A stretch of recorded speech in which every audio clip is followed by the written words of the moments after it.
আসসালামু আলাইকুম, আনিসা কিচেনে সকলকে স্বাগতম। আজ আপনাদের তৈরি করে দেখাবো ভ্যানিলা আইসক্রিম, কোনো রকম ক্রিম ছাড়াই।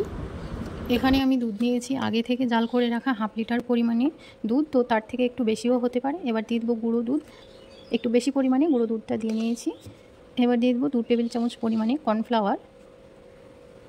যেহেতু এটা ভ্যানিলা আইসক্রিম, তো তার জন্য এখানে দিয়ে দেবো ভ্যানিলা এসেন্স।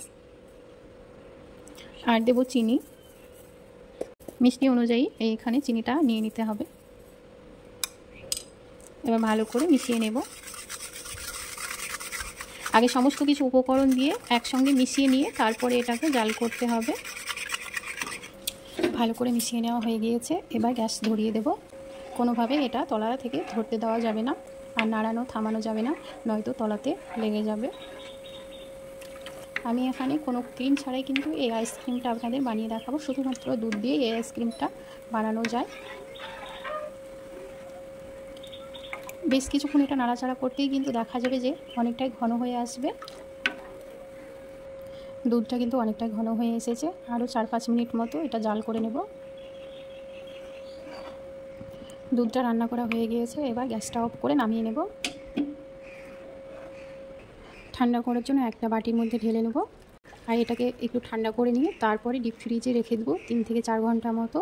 তাহলে এতে করে ভালো করে জমে যাবে। এবার ঢাকনা দিয়ে ঢেকে ডিপ ফ্রিজে রেখে বের করে নিয়েছি। এবার দেখুন সম্পূর্ণটা বরফ জমেনি, শুধুমাত্র কেবল বরফ জমেছে। সেই মুহূর্তে আমি বের করে নিয়েছি। তা একটি মিক্সিং বোল নিয়ে নেব বরফ। এবার এটার মধ্যে ঢেলে নেব।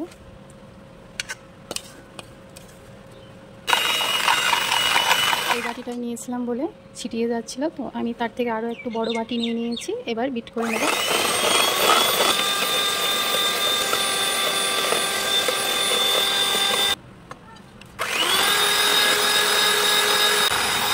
বিট করা হয়ে গিয়েছে। এবার আমি একটা পাত্রে ঢেলে নেব। যে বাটিটায় জমাতে রেখেছিলাম সেটাতেই আমি আইসক্রিমটা জমাবো। এবার আমি ঢাকনা দিয়ে ঢেকে এটা ডিপ ফ্রিজে রেখে দেবো। আইসক্রিমটা সেট থেকে আইসক্রিম বের করে নিয়ে চলে এসেছি। দেখুন কত সুন্দর জমেছে। এবার আপনাদের তুলে দেখাচ্ছি।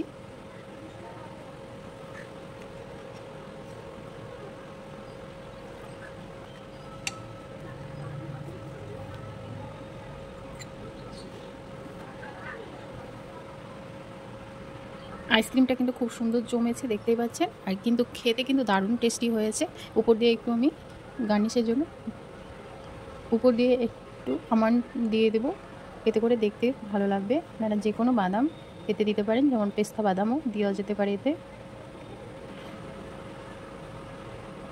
আইসক্রিমটা খেতে খুব টেস্টি হয়েছে। আপনারা একবার বাসায় এইভাবে বানিয়ে দেখবেন। খুব অল্প উপকরণ দিয়ে আর অল্প সময়ের মধ্যে কিন্তু আইসক্রিমটা তৈরি করে নেওয়া যায়।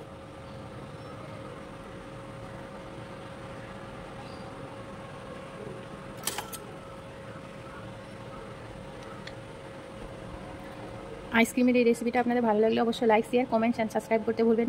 পাশে থাকা বেল বাটনটি অবশ্যই ক্লিক করবেন, যাতে পরবর্তী ভিডিও নোটিফিকেশান পেয়ে যান। সকলেই ভালো থাকুন, সুস্থ থাকুন। আল্লাহ হাফেজ। আজকে এই পর্যন্ত। দেখা হচ্ছে নতুন কোনো রেসিপিতে।